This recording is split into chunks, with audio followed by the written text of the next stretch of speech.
Great. Thank you for joining, everybody. Sorry, and thanks for your patience of getting started. It's possible we'll switch up to the big screen, but for the moment, we'll stay here. So we'll just start with introductions. I'm Stephanie Cavino. I'm the director of the Blackstone Watershed Collaborative. Hi, everybody. Darcy Young, Executive Director of the Narragansett Bay Asteroid Program. John O'Brien with the Nature Conservancy. John Moslin, Blackstone River Watershed Council. Hey, I'm Diego Rodriguez. I intern working community outreach for the National Park Service. Kevin Rice, Blackstone Watershed Collaborative. I'm Rachel Holbert, Narragansett Bay Research Reserve, Division of DEM. Jason McNamee, Deputy Director, poor excuse for AV help. Thank you. And online, Nils? Yeah, hi, Nils Bieberg. I'm a water resource engineer with Fuss & O'Neill. Dean, go ahead, and Sean. Dean Audette from Fuss & O'Neill as well. John? Yeah, Sean Arruda, civil engineer, water resources engineer, Fuss & O'Neill. And last but not least, Jessica. Yeah, hi, I'm Jessica Antonis. I'm a regulatory and compliance specialist with Relevate Power. Thank you. So first off on our agenda is just reviewing the renderings that we looked at last time. And hey, okay, wait, I think we're there online.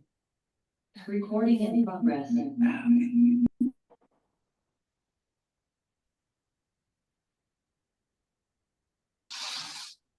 just gonna turn that off. Okay. Can you hear guys? That's okay. Perfect. So we are officially swapped over. Yeah, so we're viewing the renderings, and I don't know, Nils and team, if you wanted to share your screen again or anything, or if we just wanted to kind of open it up to Q&A if you had specific things. Yeah, we put a few slides together, and I'll just share my screen. We didn't make a lot of updates to the renderings, but I think there are a few points that we can just go over, and then turn the time over for Elizabeth Webbing, since there's a lot of things to discuss about that. But I will actually put myself in presentation mode here. I have to see what screen I'm sharing. So let's see. All right, you can see the main slide or the presentation mode? You need to flip it. I have to flip it? Yep, okay. All right. How about that? Is that better? Yeah. Perfect. Okay, perfect. Okay, great. Well, I put this together because I saw the other items that were listed in the agenda, and I figured that we would just start with the permitting overview. Actually, Stephanie, since you brought it up, I'll just go ahead and stick with your agenda here that you asked. And really just the plan view hasn't really changed. We did discuss a little bit about some of the portage considerations. And again, that's something that we can note, but obviously just sticking with the intention here to show the fishway itself and the access improvements. One thing that you can see here is that we removed the tree plantings and frankly any plantings within the viewshed or corridor here from School Street. So that was one update that we made here that you'll see in some of the next slides. Again, that same rendering as before with the viewscape restored here from School Street. Everything else is pretty much the same. We are developing a planting plan that shows the shade, the species of trees for the permit application. And of course, there are shrubs as well that will be incorporated into some of the downstream plantings, and obviously a seed mix that will be used, for both the access corridor here and for the turf otherwise around the plaza area. One thing that we did note, and again, we'll include in the permit application, is that there may need to be some spot repairs of the stone masonry walls. So we've developed the limit of disturbance around the structures to enable that work to be done, to give essentially an adequate footprint for a crew to do, kind of like repointing or replacing missing stones, kind of not so much as a reconstruction that wouldn't be, contemplated under this project. But of course, the project will include, provisions for monitoring, precondition assessment documentation, and vibration monitoring through the period of construction with the thresholds determined to adequately protect the structures themselves. This layout, quite honestly, hasn't really changed since the last meeting, so I won't spend time on that.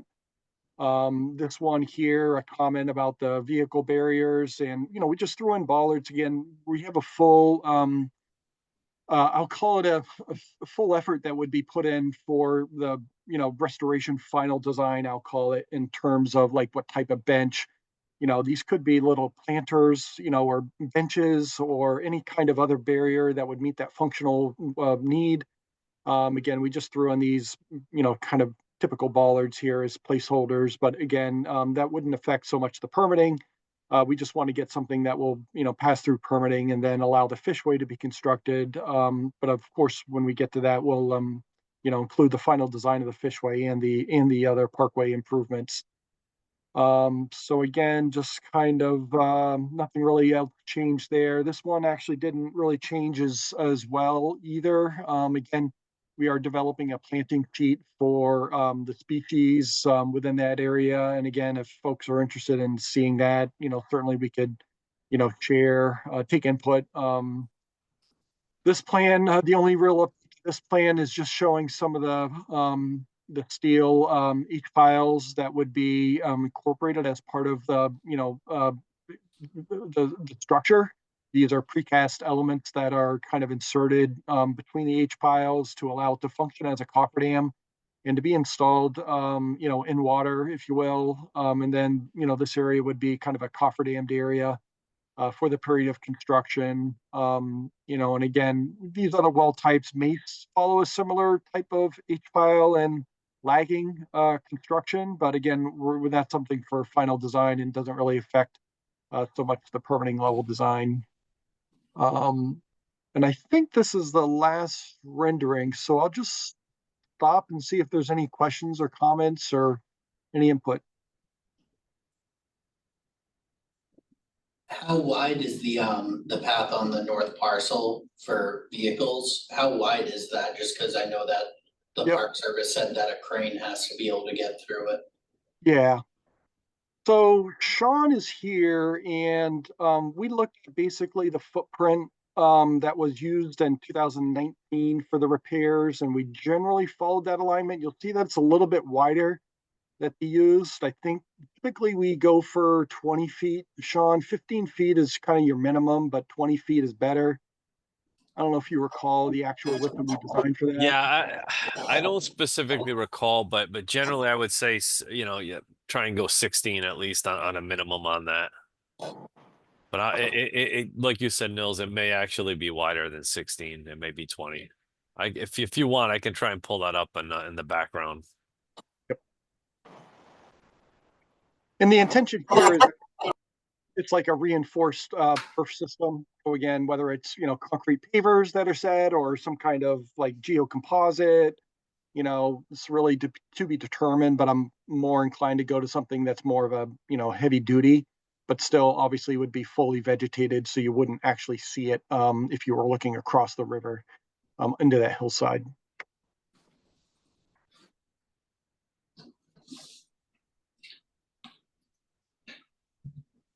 Any other questions or comments? And otherwise, Stephanie, I'm happy to continue on to the other items for Main Street and Slater Mill on the agenda. On the far left there, it says service stairs, river access. Can you clarify what that is? Yeah, so essentially, we wanted to not encumber people who would want to access the forested landscape on this portion of the site. We're anticipating that there will be some future segment that will continue perhaps down underneath, 95 or on this lower part of the site. So again, it's just an item to kind of facilitate those. In other words, if there were to be a person who did want to launch a canoe from that area, they would be able to access that forested hillside, if you will. And essentially that would be right down in here, similar to the step structure here on this portion of the site, there's a step platform that goes down into this forested landscape. It would be Oh. kind of similar to that and just kind of allowing a person to go down there if they were to want to go down there. Thanks. Yep. And so I assume that's within the limit of work. Can you go back one actually? Yeah, sorry. This one right here.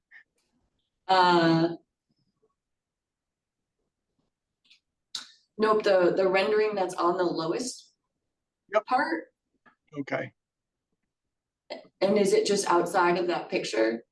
It's actually behind this canopy right here. So it would be actually right down here. You can just see the bottom part of it. It would come down from this ramp structure. Can you move your mouse so we can see where you are? Oh, I'm sorry.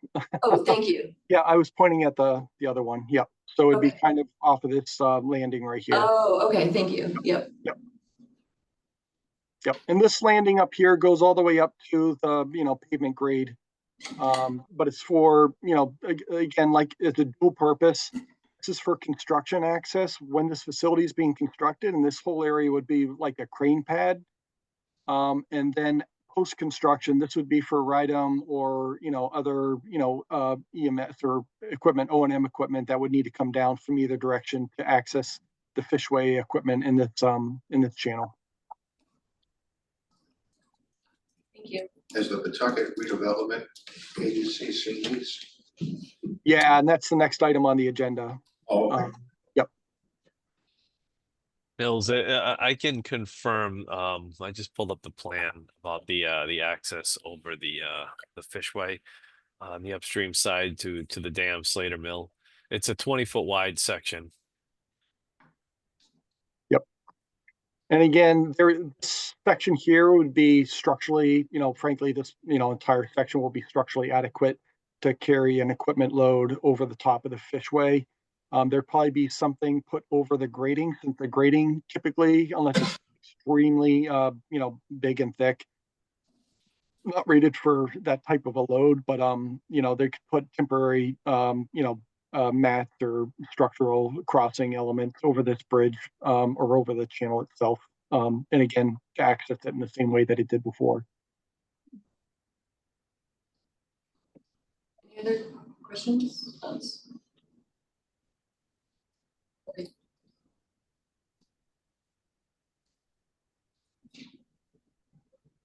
Nils, did you want to go over that permitting as well? Sure, of course. So essentially, we did present previous iterations of these renderings to the Pawtucket Redevelopment Agency. Dean, I can't remember, was a couple months ago, if it was October or maybe even before. But it was really to introduce them to the project and to explain that the city and or the PRA will need to sign the permit applications that are currently being prepared. And so you can see here that our goal is to submit these applications to CRMC as a lead agency. And we've had pre-permitting meetings with CRMC, RIDEM, and Army Corps of Engineers. And then to submit those applications by the end of the month. We're currently preparing the narratives and the drawings. And again, we indicated to them that, they would need to identify a person. Of course, everything happens on the, digitally. It's not like we print out a piece of paper and get, 3 people to sign that piece of paper and then scan it and bind it and drop it off at the CRMC or RIDEM. It's now everything's on the platform. So the city needs to have a kind of a registration, if you will, or a login account for a person who has the signatory authority. Sure that they already do for other projects, but if this is the first one, then we're kind of going through that and meeting with, I think it's Kyle in the planning department, to kind of find out who that person is and to work out the logistics so that when the application form is uploaded to the portal and it's sitting and waiting, that person from the city or the PRA will be able to log in, whether it's Jason Pizzulo or somebody else, and then be able to, again, sign on behalf of the city. And again, the same would, fall for Army Corps if they have a portal, or a form, we'll just go through those logistics with them. I think the other items here that we list, again, the DOT application is pretty brief. It's mostly going to be focused on the traffic bypass. And again, we looked at the previous bridge repairs in both directions to develop the bypass plans based upon those. Obviously, the PRA has other redevelopment projects and mainway pedestrian corridor improvements that they're planning. So any kind of traffic bypass and, any, CSA work on Roosevelt Avenue may be, altered again, based upon future phases. But we have a traffic management plan that we'll review with DOT. And then, I'm sure they'll have questions about the bridge abutments and the structure and the work happening behind the bridge abutments across Main Street. Again, we'll work through that, but the application itself is pretty straightforward, and it's really just a process. It's going to be more intensive. And then, of course, just a stormwater construction general permit based upon the area of disturbance and, management of dewatering discharge and stormwater runoff and things like that. So we do have a meeting scheduled with PRA next Tuesday. So we will be there in person. We're going to have printouts of these renderings and we'll kind of walk through these same logistics with them, answer any questions. And Dean, I know that they did have a few questions and John was there as well. And we can go through those if people are interested in hearing specifically. So I was talking to Kyle about a different project and she mentioned that she couldn't be at the meeting today, but she just wanted to mention again that she really encouraged us to come to that PRA meeting with very clear instructions where this person needs to sign this document, this person needs to sign this document. So exactly, if it's possible to coordinate with them ahead of time and understand who that person is, and then maybe do like a one sheet or something, I think that would be helpful. She just said they're not necessarily always, they don't want to hear the big picture. They want to know the staff deliverables and requirements as next steps. Yeah, she made that clear when we met with her, I think on Tuesday. Okay. So that's what our plan is. And again, Dean's, I think he's reached out to Jason to try to talk to him specifically. But yeah, I'll be honest, I'm hearing something a little different from Jason. So we'll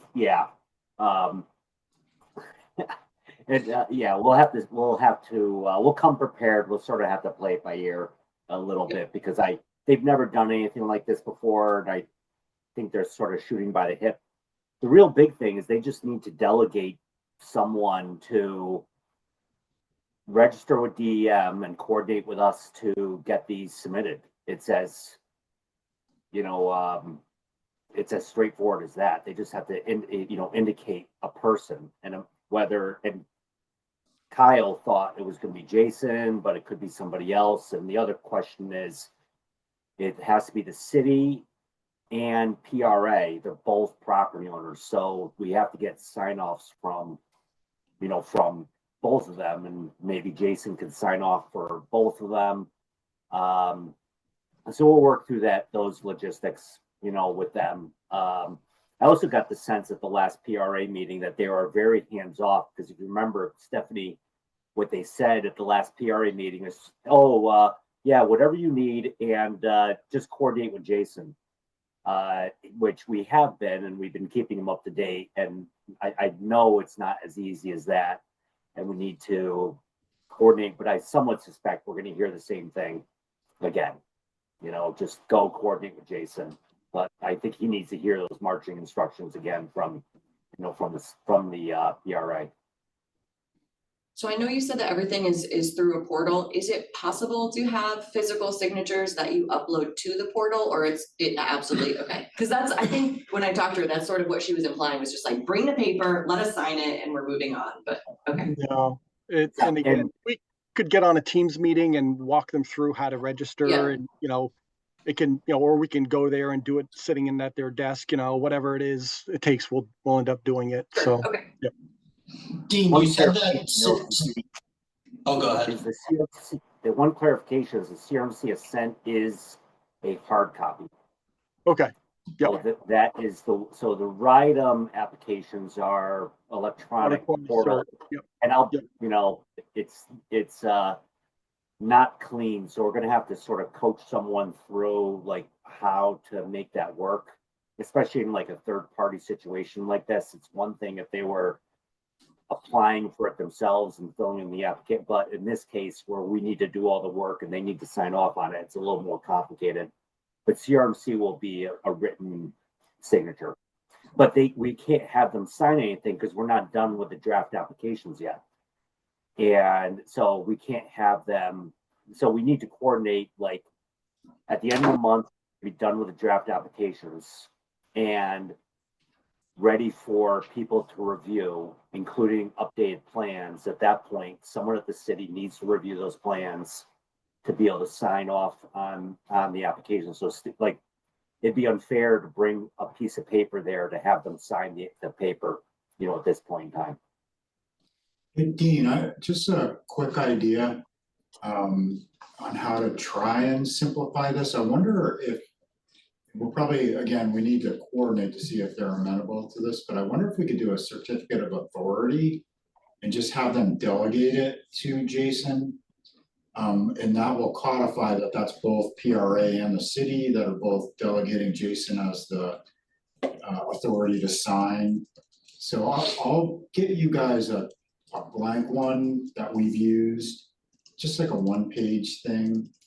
And you guys can see if that makes sense and we can run it by them as well.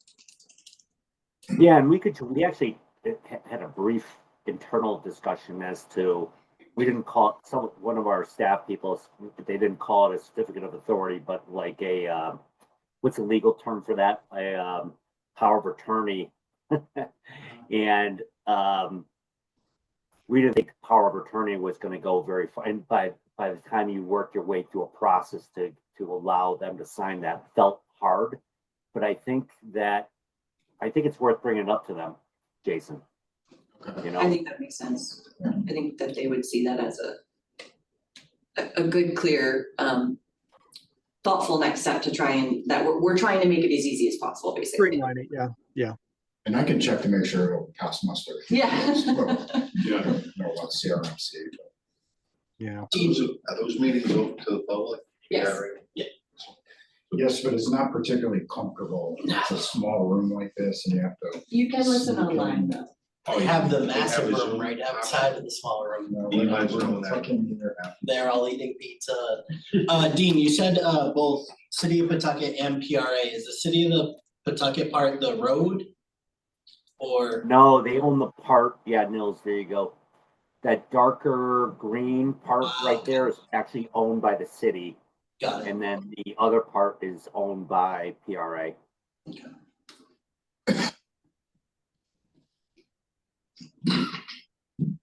They haven't posted the agenda for the next meeting yet, it looks like. So when they do, I can share that. But they do it 24 hours, 48 hours? 48 is the rule for an open meeting. Tomorrow.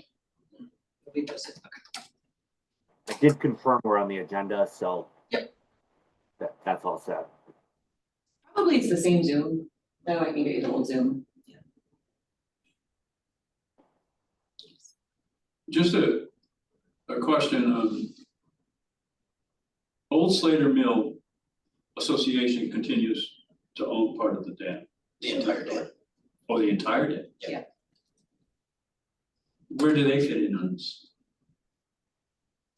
Is there? We're not proposing anything on that. We're not doing anything to the Slater Mill Dam. Yeah. We'll kind of jump past it, so. They also Well, did, that abutment is part of when you look at the abutment that's eroding, is that Old Slater Mill Association property? I believe that's PRA. I believe that was turned over to PRA. Okay, with all right, the as long as sunset we're parcel. clear with them. Yeah, yeah, they also would write us a letter of support for the grant, so. They wouldn't. Some issues there.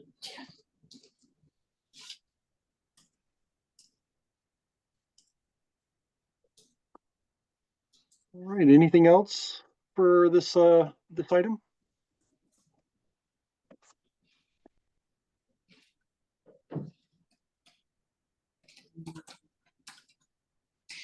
Do you want to just talk about the limit of disturbance and the portage? I don't know if that's a Nils thing or a Jason thing. Well, Want me to do it now? yeah, go ahead. Well, the limit of disturbance, I'll need you for that, but just to kind of talk about the portage, because I know that's important to folks in the room here. So we just wanted to be clear that we've removed basically all of the discussion of portage it's just from this application package, and the reason is we couldn't put anything in there saying, well, there might be a future portage, but we've not quite figured out if it's gonna be on this side of the river or the other side of the river. They want a specific design with specific requirements for that design, so that it's like ephemeral portage would have caused issues for this application, so we've removed it. Again, that's just for this permitting application. I think it's still a priority for the DEM. I know it's a priority for folks in this room, so we're not dropping it. We'll keep on it. And the other thing that I asked Weston O'Neill when we met was, is anything we're doing here, counter to being able to have portage here at some point? And they said, absolutely not. Everything that they're doing isn't going to prohibit or cause complications for future portage in that area. So it felt pretty safe to me. It simplified the permit application process. And so we just wanted to be upfront about that. All of the portage stuff has been removed from this application package.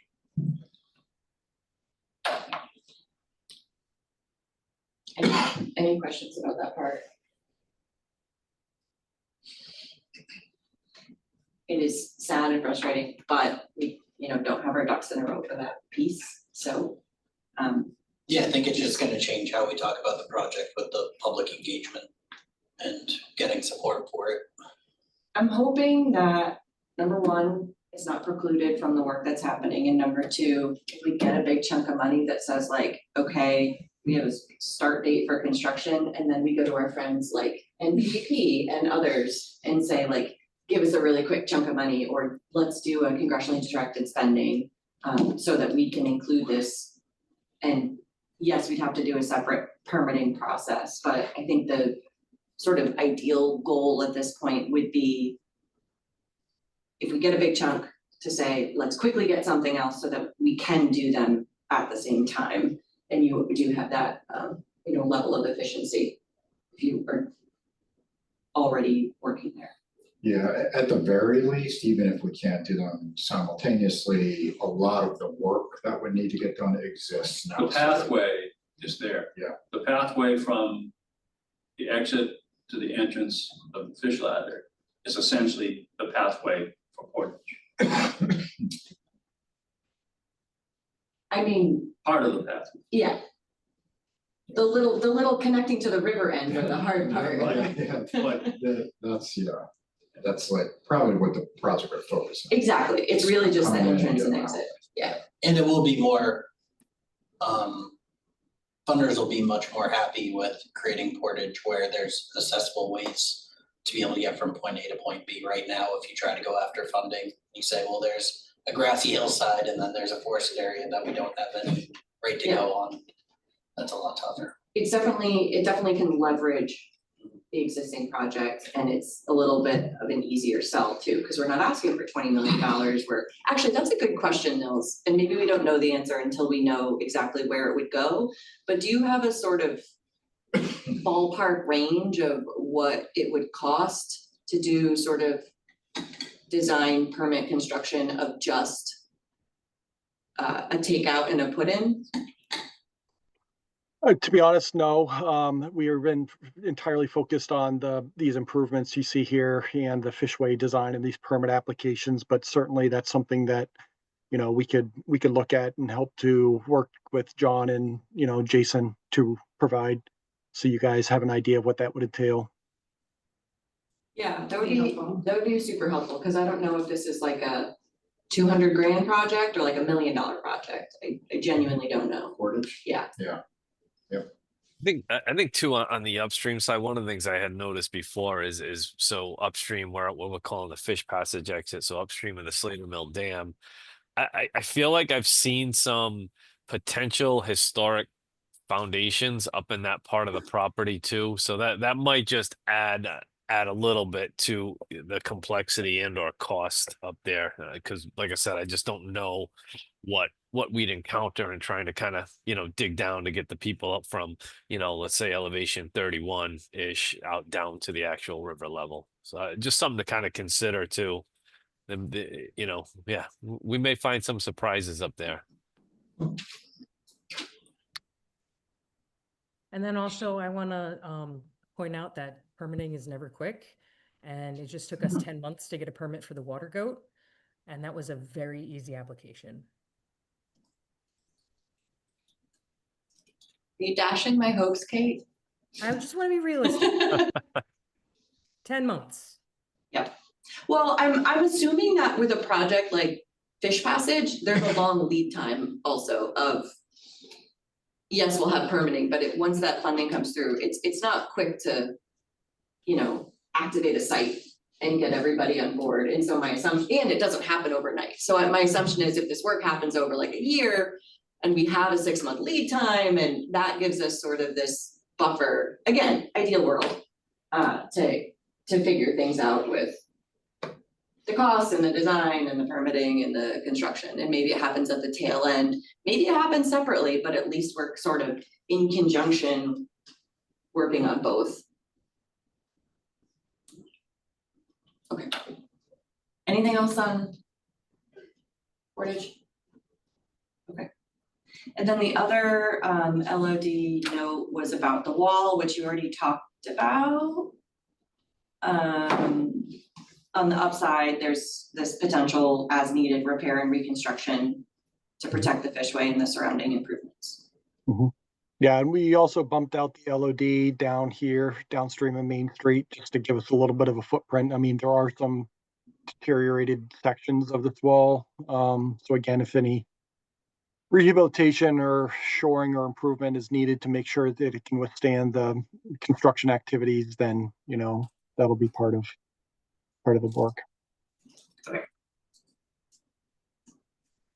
Thanks. All right, anything else in general on Main Street and Slater specifically?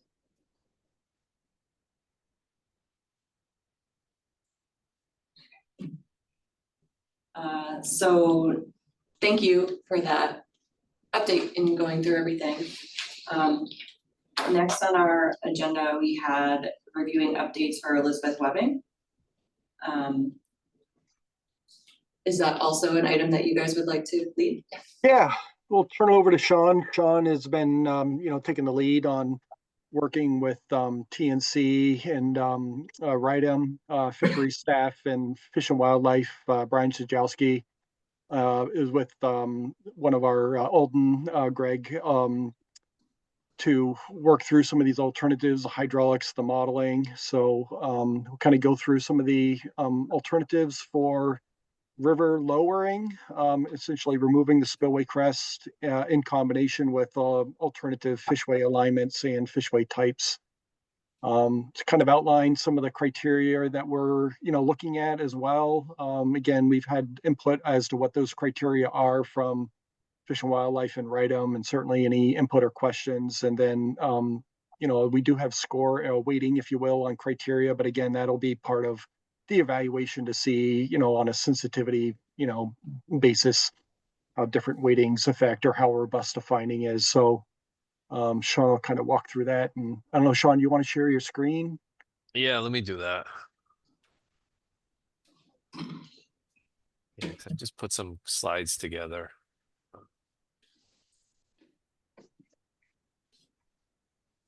Can everybody, can you guys see that right now? You see that? Yep. Okay, sweet. So I think kind of just to start off, like, it's important to know like where we are in the process. And essentially this first task that we're, that we're working on essentially was to develop conceptual fish passage layouts at the Elizabeth Webbing site. In terms of that, we have developed that. Like Nil said, we were working with TNC as well as U.S. Fish and Wildlife on coming up with some concepts there, and we had developed those on, let's say, the end of October. So we're currently working on now we did receive some feedback from the team on that. So we're working on updating those concepts as well as putting together a draft technical memorandum, which we intend to complete likely by the end of this month in draft format, get it over to the team to receive some review and feedback, hopefully by about mid-December, so that we can then wrap up this technical memorandum by the end of December. That technical memorandum, like Nils said, will include project criteria and evaluation summary matrix, much like was done for the Main Street project. It'll include some order of magnitude opinions of cost, talk a little bit about sediment migration potential, any upstream riverbank stabilization, wetland impacts, as well as permitting compliance pathways. And then, like I said, we're looking just to finalize that technical memorandum by the end of December. So that's kind of essentially what we're tasked with right now and looking to have done by the end of December. So kind of just jumping to the alternatives. So essentially we're looking at three main alternatives, and then we looked at various dam removal, spillway reduction scenarios for each one of those alternatives. So this first alternative 1, is essentially putting in a vertical slot fishway within essentially that existing hydro facility bypass channel. So the assumption is the hydropower facility, let's say they no longer operate at the site. We can then put this vertical slot fishway in that raceway channel. Again, looking exactly the same design as what's being done at Main Street, Slater Mill project site. So those would be 12 by 15 pools configured in this vertical slot sort of fishway configuration. You can see that the graphic on the right assumes a 2-foot dam removal, so a reduction of 2 feet in an existing spillway crest. And it kind of just gives you a rough feel for the size and the length of what that fishway would look like. So, obviously if you look at the 2-foot removal in the vertical slot fishway, which is shown in blue here, you can see that the upstream end of it, the fishway exit, kind of protrudes out, I would say a little bit into the river, more than what's currently out there now. You can see, just to put that into perspective, if you guys are familiar with the site, there's an existing kind of portage facility here. So it kind of sticks out a little bit past the end of that into the river. What you can see, or as you can kind of imagine, is as we reduce the dam, look at the other all scenarios for reducing the dam height to a 4-foot. Well, guess what? The length of that fishway, it's going to be reduced. I don't know if you saw that. I'll go back quickly, but it reduces in length now, so that the exit now actually starts coming back in to almost where the end of the existing raceway channel wall is. And then we looked at also doing potentially a 5-foot removal on that, and you can see that results in a smaller footprint for the fishway itself.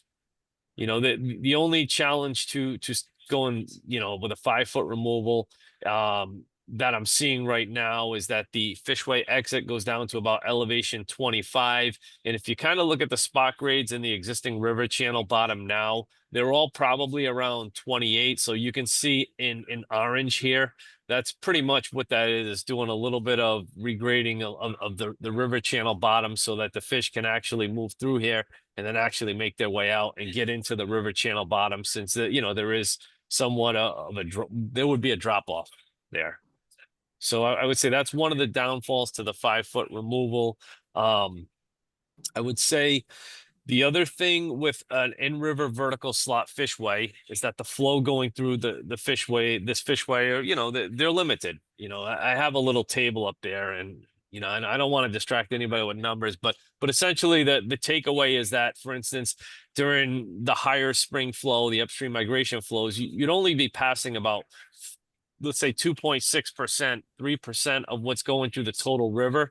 So generally that's not enough to try and attract fish to that flow, right? Because you only have 3% of what's going through the river coming out of your fishway, and yet you have, let's say 97% of that flow going over the spillway still. So that, the fish may have some trouble finding that, which would mean that this sort of fishway would, at least what I'm seeing, would likely require some auxiliary auxiliary water supply. So that might entail a 36-inch pipe that kind of runs parallel. It would completely be buried, but that would actually pass a little bit more flow so that at least we could get about 5% of the total river flow coming to our fishway entrance area to help, direct the fish into that. The other thing is, we're fully aware that, there's a platform, a viewing platform, right? There's a recreational public component to this site right now. So although I didn't get too much in detail about that because I'm just not at that level, it was more so trying to figure out, the fish passage first. Yeah, the intent on this project is that we would enhance that recreational viewing component of the site, whether that be, I kind of show here in for instance, in red here, that's kind of an extension of the existing wooden platform, but that could be extended, both downstream and upstream as well, just to help kind of give add that public component feature to the project itself. So that again, alternative one is essentially putting in a vertical slot fishway within the existing raceway channel. Alternative two, essentially now is proposing, instead of a vertical slot fishway in the raceway channel, we'd be putting in more of a nature-like sort of bypass, so more of a step pool sort of system. So instead of having completely all concrete, you still would need concrete walls on the sides of this fishway just because of the actual vertical differential. For instance, you're at elevation 37, 38 in the parking area, and the upstream elevation on this one alternative is the invert of the channel is about 28. So that's about 10 feet down. And as you move down, it gets down to about 19. So it's about a 20-foot drop. So I still would envision, if you kind of look at the graphic here on the left, that you're going to have vertical walls. They could be, right? I mean, they could be concrete. They could be lined with stone masonry. They could be form lined to look a little bit more natural. But then what we would have is we would have a concrete bottom, but on that concrete bottom, we'd have pretty much a 21-inch layer, or let's say 18 to 24-inch layer of a natural sediment cobble channel bed material bottom. And then the weirs within this fishway would consist of regular boulders. So it's a little bit more nature-like. Now, one of the challenges that I had with this, if you can remember from the vertical slot, that's only 12 feet wide with pools that are 15 feet long. The challenge that I had here is that the pools and the system had to be wider than 12 feet here. It had to go up to 22. And that was really to get achieve energy dissipation, adequate energy dissipation for fish passage, in accordance with the recommended design guidelines. So it's a little bit wider, a little bit more natural, but it's going to be a little bit wider. And as you can see, I'll go through it. This is the bypass nature-like with a 2-foot removal. As you can expect for the next, you'll see the 4-foot's going to reduce in footprint, right? That brings it back down. And then a 5-foot removal of the dam is a little bit less here.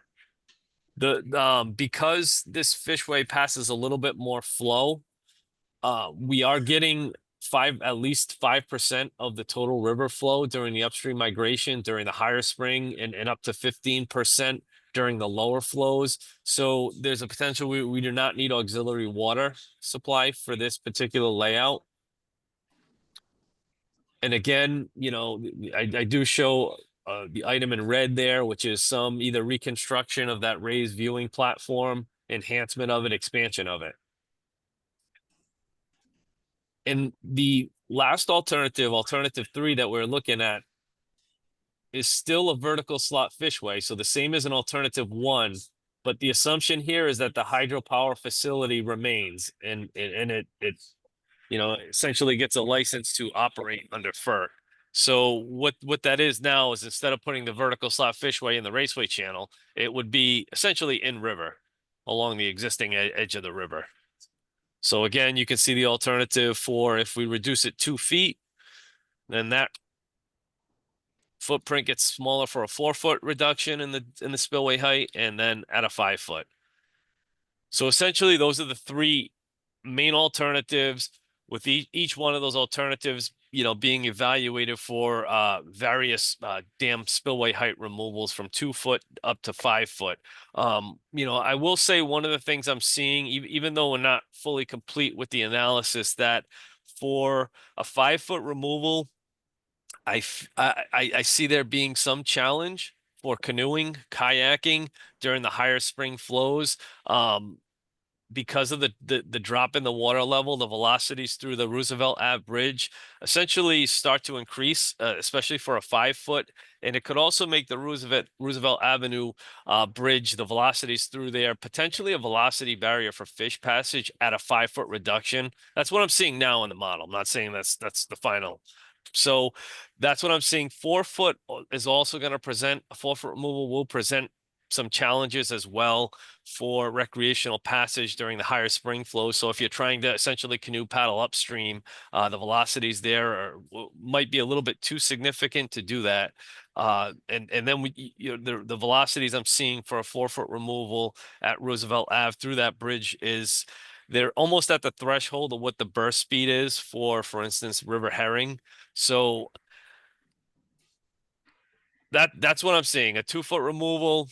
I don't see any issues in terms of flow velocities, recreational passage. I think that even though we looked at a 2 foot, a 4 foot, and a 5 foot spillway height removal, that there also could be a balance in between where the actual spillway removal could be, let's say 3 feet, right? 2.75, 3 feet. So somewhere in between that 2 foot and 4 foot, still, which would make the footprint, I think, of the fishway a little bit better than with a 2 foot removal, and also still facilitate or be conducive to recreational canoeing upstream through the Roosevelt Bridge, as well as fish passage through the Roosevelt Bridge. So that's kind of what I'm seeing right now from the hydraulic modeling.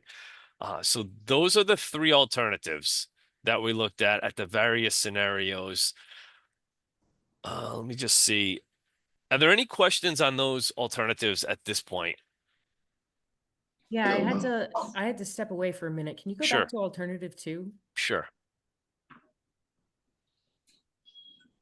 And is this a nature lake fishway?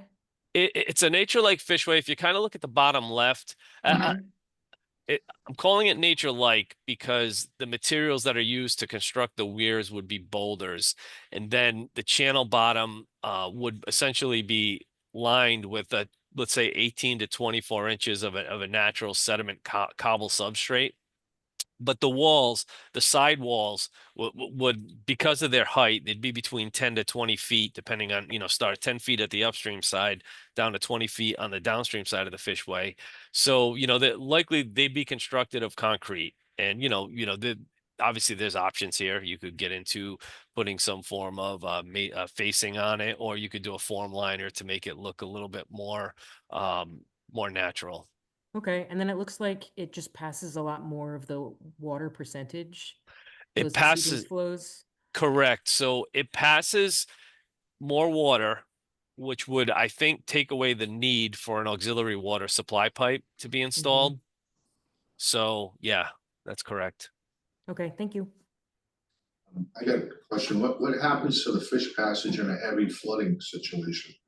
Is there protections to stop trees from going? Yeah, there is. So for instance, at the upstream side, what we're doing, even though the fishway is 22 feet wide, we'd actually be putting in, and I know you can't necessarily read the notes, so I'll read it for you. But essentially, we still have a 7 foot wide opening up there. So what that does is that would restrict flow into the system during floods, right? So that we're not, sending a whole bunch of flow through this actual fishway. And then the other thing that we would have at this 7 foot opening would be stop log slots, right? So the first probably set of slots would be for, they may be, so if somebody has to do maintenance on this fishway, they could actually put stop logs to completely shut off flow into this fishway.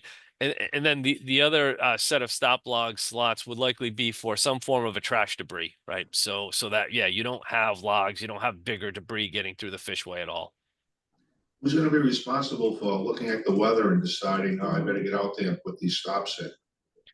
So this would be a fishway, which would mean DEM is responsible for maintaining this fishway. So the idea is that, you know, under normal fish passage conditions, just keep the trash. You would always have the trash rack in there.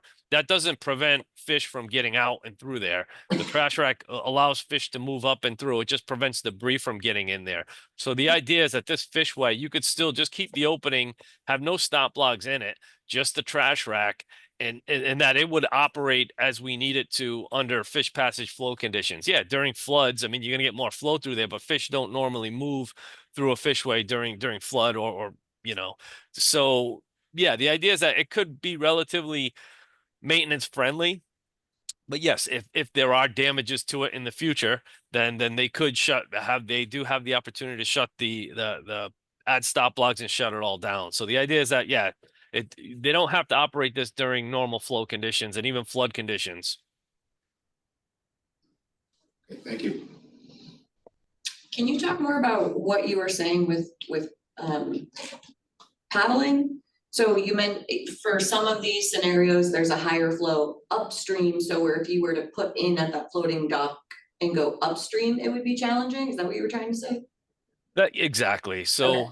yes, because I mean, if you can kind of just imagine, this is a big picture. You know and it's not because of the fishway, it's because of the dam removal scenario, right? So if you drop the water level at the dam 2 feet, currently that dam backs water up upstream, right? It backs it it backs it up to Roosevelt Ave, backs it up even through that first Conrail bridge, which is upstream of Roosevelt Ave. So as you drop the dam, then you know what I mean? You're letting more flow come through the bridge at a little bit more of a velocity because you're not backing that flow up as much. So that's the consideration to upstream infrastructure that we have to look at. You know, obviously any dam removal scenario, you have to look at that just to see what that does. So that's kind of what I'm saying is if you drop the dam 2 feet, you're still backing flow up through Roosevelt Ave Bridge. I don't see any issues with that in terms of velocities. When you go to a 4 foot, you start to now the amount of water that the dam is backing up upstream to Roosevelt into the first Conrail bridge, you know, you start to actually drop that a little bit, so the velocities start to increase, flow velocities through there. So that's what I'm saying.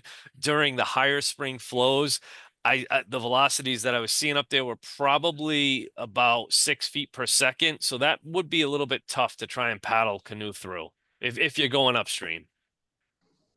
Yeah, so I appreciate that comment and consideration. I would say that because this is well, in either direction, it's honestly a pretty short paddle from this site. Yeah. But I don't think that folks would paddle upstream necessarily that often. And if they do, they're really just looking for that super flat water. And so they would likely only go out in those lower flow, sort of more summer drier months.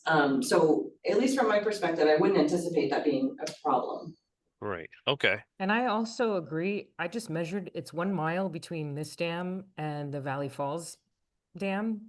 And Valley Falls has a really excellent flat water place to put in with boats you can rent and a much more interesting river trip.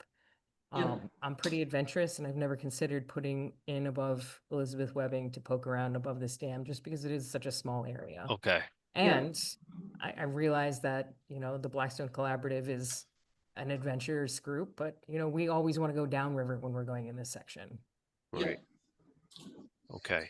And I would say in most times you want to go downriver, right? If we didn't have all of these dams, we wouldn't have all of this backwater and the river would flow down and you would go with the river, and that's what it is. So we take advantage of those sections that have flat water, like Blackstone Gorge or Friends of Blackstone, where you do have the potential for going upstream, but that's just like a little silver lining to having a dam, basically, in my mind. I would rather have as much natural flow as we could.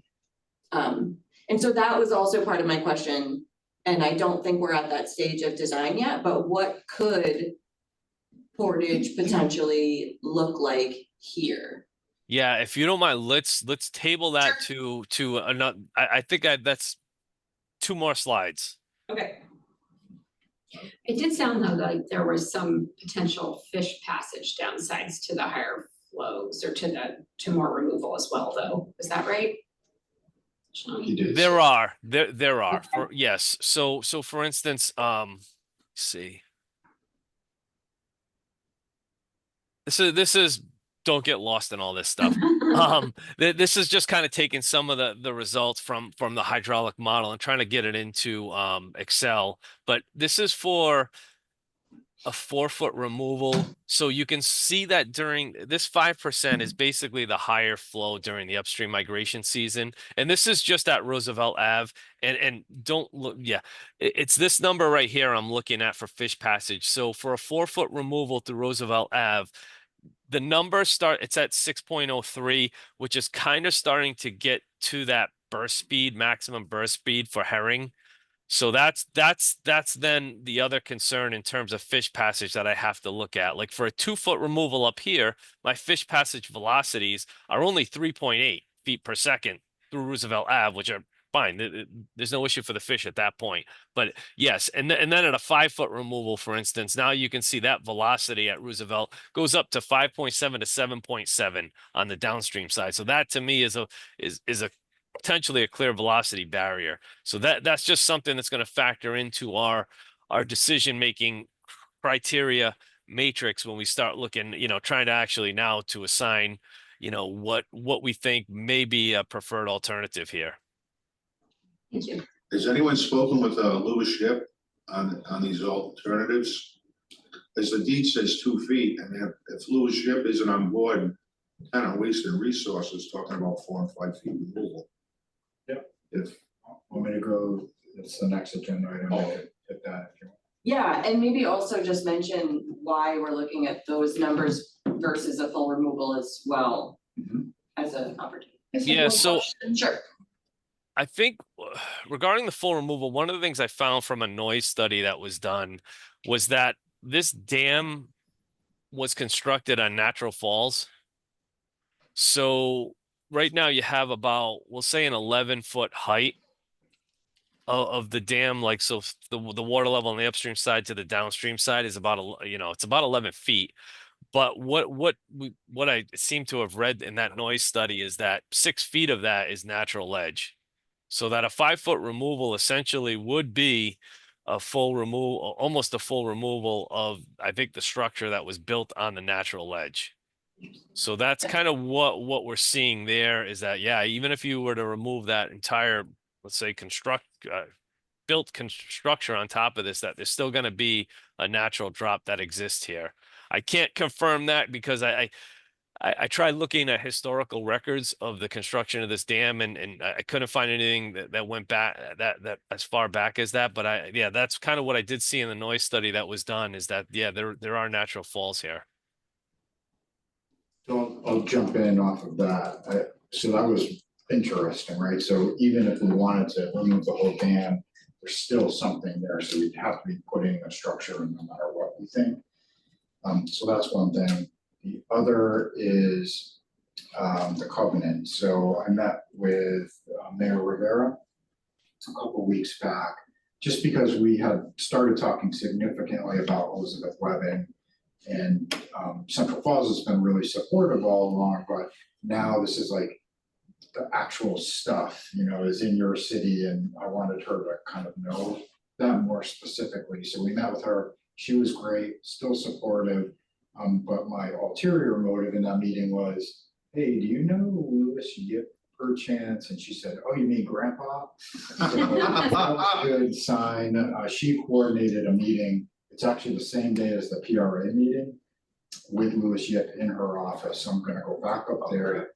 And I think we have some good, this is kind of happening at the perfect time where we now have some alternatives.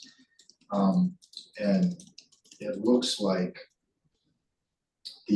based on the noise, remember there's a whole understanding that that's only wanted for the residents who wanted the noise. Kind of drowns out the highway. And so what we have now are some alternatives where we can say, we don't think the noise is going to impact it, even if we go past that 2 feet. And so, yeah, we're going to have that discussion with him. I think I'll also talk about, I think there, whether it's him or somebody in the condo there, somebody's like fixing boards on the little deck there, and it's got the portage up. That's not us, somebody else put that in. Storing firewood. Yeah. So there's stuff going on there. So I think if we talk about enhancing that area for that recreational use, I think that would be positive as well. And one other thing, some of these larger, we're talking about 5 feet was the biggest one that Sean put together. When you go that far, now we're having to put material into the river, and I'm not personally a fan of that, and I think it will make the permitting super challenging. So it feels like we're finding a sweet spot here where we could ask for a little grace in, 2 feet, hey, how about 3 feet? And we could find a good spot that's optimal for the fishway, has all these attributes of flow levels and all of that. And no matter what, it's not like a full removal in the area is going to be possible anyways, given the substrate. So Whatever you do, don't pay him any more money. He's already made enough on it. yeah. Quick question, Sean. And I'm sorry if this was already addressed while I was out. It seems like partial dam removal, the more dam you remove, the harder it is for fish passage until you take the dam out. Is there any negative impacts of taking out 2 feet instead of just keeping the dam at what it is? Yeah, I think the negative impact, so let me jump back to the sharing here. So you're saying if we keep the dam as it is and we don't remove 2 feet, what that does is that's going to increase the length of the vertical. It's going to increase the length of any fishway that we put here, right? So you can see, for instance, with a 2-foot removal, even with a vertical slot, it's protruding pretty far out, we'll say, further than the existing raceway channel into the head pond. So if you don't remove the dam, well then let's say that's 2 more feet that the fishway now has to extend up. So you're probably adding at least another two more pools. So, which is probably about, let's say 30, anywhere between 30 to 50 feet, of an add-on to this. So that's, I would say, the negative to not removing 2 feet. A longer fishway, and I mean that one, we got to figure out how we can actually fit that in here. Whether now we might have to put bends in this fishway to try and avoid sticking too far out into the river. And obviously the longer the fishway, generally the less efficient it is in turn. I can't tell you, well, adding 2 more weirs is going to be 10% less efficient. I don't know that exact thing, but just in general, the longer the fishway, the less efficient it is. And the more if we have to start adding bends and stuff into this fishway, that just again kind of adds to that inefficiency of it. So I would say that's the negative to not removing anything from the dam. Well, another negative would be the cost. Okay, yeah, sure. That's going to add to cost. Fish passage performance, the shorter the fishway, the greater the performance, and the smaller the fishway, the lower the cost. Yeah, Correct. but also you're not removing 2 feet, 3 feet, 4 feet of a dam. So that's a cost as well. I had a question about the hydraulic modeling, Sean. As you continue to refine that modeling, are you able to incorporate some climate change scenarios, like increasing intensity and frequency of storms, which are going to change the current river flow conditions? Yes, I can do that. I can obviously factor that into our, and I will actually factor that into our decision-making matrix on that. Like, so, what impact that has on for instance, the current flows through the fishway, and is one fishway a little bit more resilient or better off to accommodate any changes in those flows. So yeah, that is part of our evaluation. Great, thank you. I'm just, unfortunately, I'm not there yet, but. That's good. Sean, were we actually calculating flows for that, or were we using published flows out of curiosity? Well, so I mean, to me, it's not necessarily the floods that I'm worried about. You know, Flow. it's I mean, because I mean, obviously, any of these scenarios involve removing the dam. So I mean, you know, what we're actually adding, you know, making it more resilient as it is for flooding, just with the removal of the dam. But what I would look at is take a look at how, for instance, the flows would be impacted more so during fish passage. So if, you know, if the flows are going to be lower during the, you know, during the lower season, you know, what does that do to my tailwater? You know, so for instance, I wouldn't want to have, okay, yeah, I got 3 feet depth of tailwater right now, you know, going into the fishway entrance, but guess what? You know, under future climate change, it gets smaller, and now there's only 6 inches going through there. Well, that's not good for fish passage. So that's what I kind of have to look at, is taking a look at how climate change is going to impact not the flood flows, but more so my normal spring flows, and potentially my lower aquatic base flow conditions.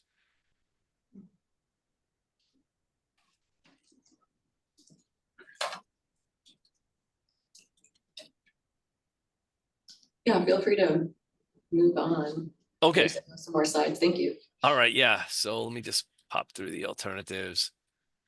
All right. So, you know, kind of what Nils was saying at the beginning of this is, you know, ultimately we're going to look at our alternatives and kind of then fit them into this matrix, right? Where we consider, you know, a whole bunch of the project objectives, you know, whether that be, you know, cost impacts, fish passage efficiency, cultural resource, you know, concerns, construction phase criteria, which would include minimizing construction costs. So yeah, obviously removing different heights of the dam are going to factor into those costs.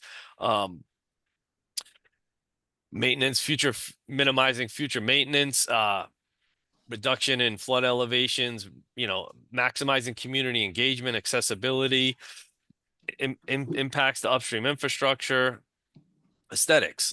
You know, if maybe the nature likes a little bit more natural looking than the concrete fishway. You know, how do wetland communities or any sort of ecological items change upstream as a result of lowering water levels? And then obviously the sound curtain, like we talked about, one of the important things to the residents are that, yeah, I mean, that dam facility still functions as a sound curtain to 95. So that's kind of what we're going to look at in terms of putting all this together and evaluating the alternatives with all these different criteria to kind of come up with an overall score that may help lend its way to moving forward to a preferred alternative. And you can kind of see like weighting criteria for each one of these each one of these considerations is going to be pretty important. You know, normally we just weight them all the same at 5. Based on some of the feedback that I have received from the project team, from our current reviews of that, obviously aquatic organism passage is a big one here, right? So we kind of gave that a weighting of 10 on that one. And then some of the other items, which I kind of, you know, again, this is all in progress now. So, you know, obviously community engagement, accessibility, recreational benefits would be a 7, right? We've kind of heard that that's a little bit important. We don't want to obviously propose an alternative that's going to jeopardize any upstream infrastructure, Roosevelt Ave foundations, or any of the railroad bridges upstream. So that was given a 7, and as well as the sound curtain 7. So that's kind of ultimately where this project is going in terms of taking these alternatives then, and then, you know, evaluating them to each one of the criteria to hopefully come up with a score that kind of starts leading us to a preferred alternative. And this is the same process that we took with the Main Street fishway as well. So I don't know if there's any questions on that one. What's your timeline for completing this? Yeah, so this is going to be part of the ultimate goal, which is to have this conceptual evaluation with technical memorandum with this criteria done by the end of December. That's what our contract is.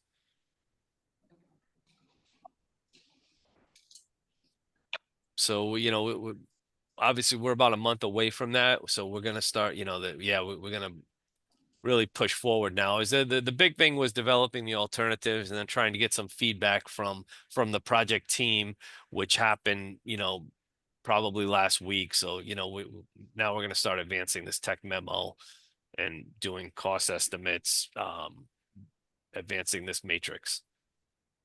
I don't have a question. I just kind of have like a Sure. comment. Yeah. Given that you looked at 5 feet of dam removal and not all dam removal, I gotta say I'm a little disappointed because if there's a natural falls there, then that could have, depending on how high the falls are and how loud they are, then I just feel like there's so few opportunities to do waterfall restorations. I know we did one in the Patuxent River a couple decades ago, and that's like one of the most fun features in the river. You can see it from Main Street, and it's a really nice natural whitewater feature. And, it makes a beautiful noise. And so I personally would really love to see full dam removal considered in a matrix. I understand that, the project team has its reasons for picking specific alternatives, but it would just be really cool as a thought experiment to see if a full dam removal would even pass some fish.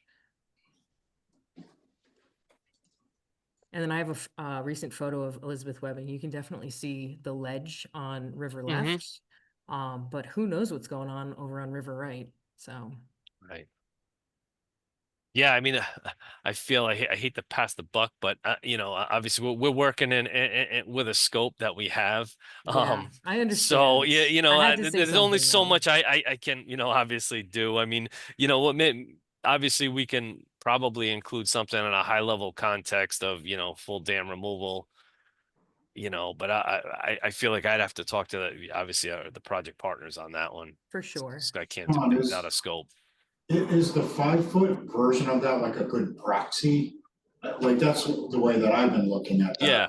5 foot, it's kind of like, yeah, it's not all the way down where you're like considering removing it right down to the bedrock or whatever might be there, but I mean, we can get the kind of information Kate's looking for by proxy from that 5 foot version of it, right? Correct. So I mean, yeah, essentially the 5 foot removal represents what we think would be taking out any man-made components at Okay. that. So That's good clarification. yeah, yeah. So you would essentially be left with the 6 foot drop, which again we're guessing from what we read through the noise study is about what that natural falls drop would be there. So that 5 removal scenario is probably a full removal of man-made features on that in that area, plus or minus. So yeah, so but yeah, what we didn't do now is say, okay, the 5 foot removal scenario, is now what do we have to do with the bedrock to make, to assess fish passage there? Like we didn't do that. That wasn't part of our scope.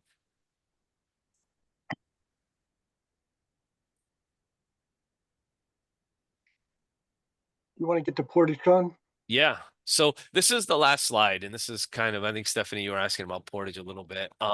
So right now, it's not part of the current scope, but we understand that it is a consideration for this project. The left picture kind of shows that existing upstream portage and public access that's there now. We do know that RIDOT has a Blackstone bikeway project right now, and they are currently considering an alternate route that would take their bikeway, and you can kind of see it in the right photo here with a kind of a light blue sort of dash line, potentially doing some form of it's an alternate route for their bikeway there. So obviously, if there is portage that would happen on the downstream side, obviously it would be ideal to try and coordinate if that alternate section does happen, which I don't know if it will or not happen. I will say that in order to put portage on the downstream side here, I mean, clearly that would require coordination with the private property owner there. You know, and kind of looking at the grade change, you're looking at roughly like an elevation of 36, for instance, in this grassed area. It could be 35 depending on how far you go. But the bottom line is that like the lower water level is probably around 23.4. So you're about potentially 13 feet, right, between the existing ground and then that water level. So, you know, just if we wanted to make that an accessible sort of portage, right, it would likely probably have to be a ramp, which would, again, just taking the vertical number and maybe applying some rest areas that would be required every 2.5 feet of vertical change. You're probably looking at a ramp that might be about 175 to 200 feet long. If you were to try and meet all the accessibility requirements there. So it would be like I said, I think that's probably the challenge would be to try and make a downstream portage. So I like to always remember, like, don't let perfect be the enemy of good. Mm-hmm. So we can say, oh, it's too challenging. It would be 175 feet and that's a lot of work. Well, let me tell you, we still paddle that river every year. Mm-hmm. We're still doing that 13-foot random drop with unstable footing and hauling kayaks down on ropes to one another. And when you do get into the water, it's a drop there as well. So you're standing on a piece of random concrete on one side of it, because the other side of it will tip you into the water, right? And then don't take an extra step because then you're up to your hip.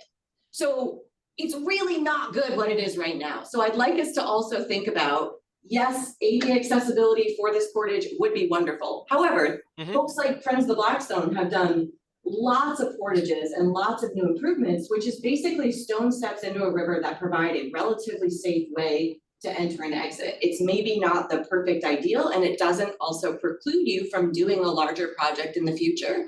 But I think remembering that sort of like good version of, gee, that's a heck of a lot better than what we have right now is really, really, really important. When people talk about bad portage on the river, this is their poster child.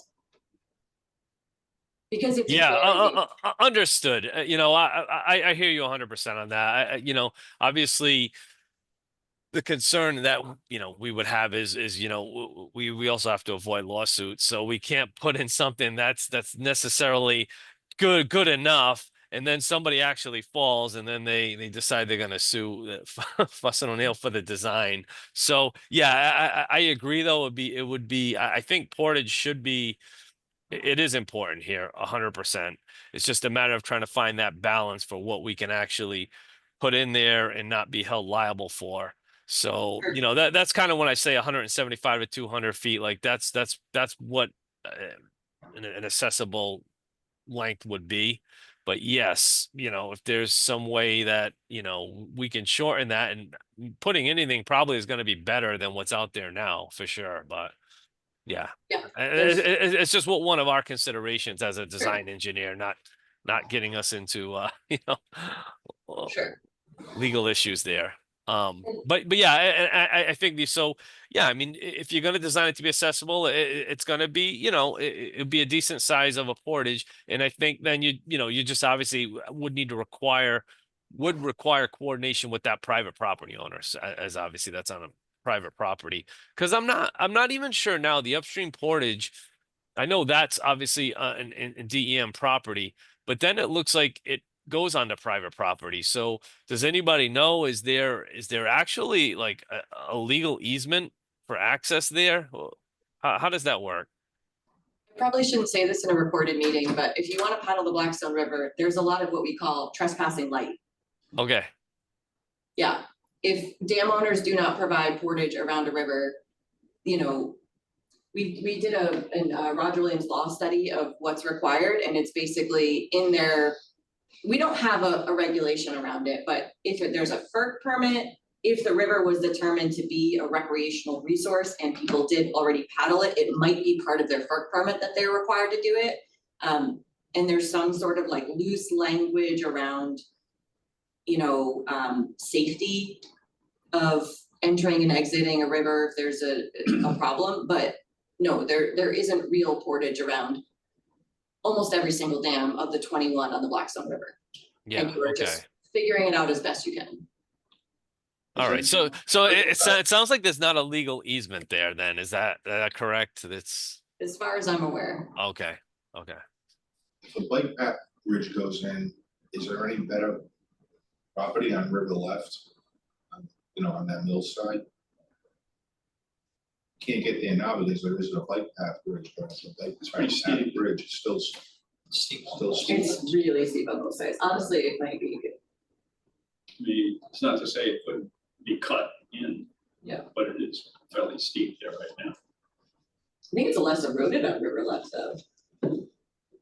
Thanks, Jessica. Yeah, I know we're at time here. So Yeah, you mentioned that, that's all I got. thank you. You mentioned that portage is not part of the scope right now. It's just a consideration. Can you say, you know, is Yes. this sort of the extent of the work that's gonna happen to look at this, or? Yeah, so you can see the top note on the slide on the right. It's not current scope, but it could definitely be included in subsequent scope. Like once we get an alternative and we move to a permitting level design, I think that would be an opportunity to include that.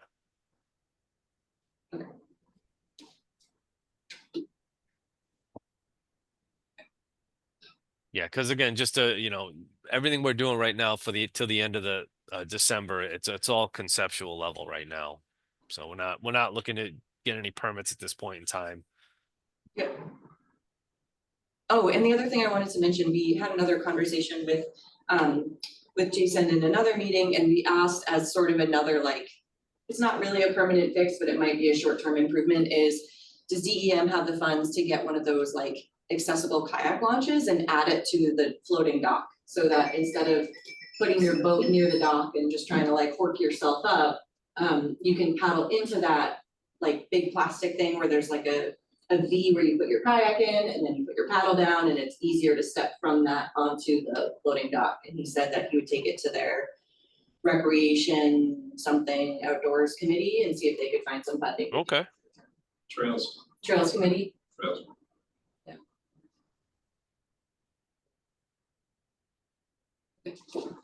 Anything else that folks wanna mention or throw in last minute?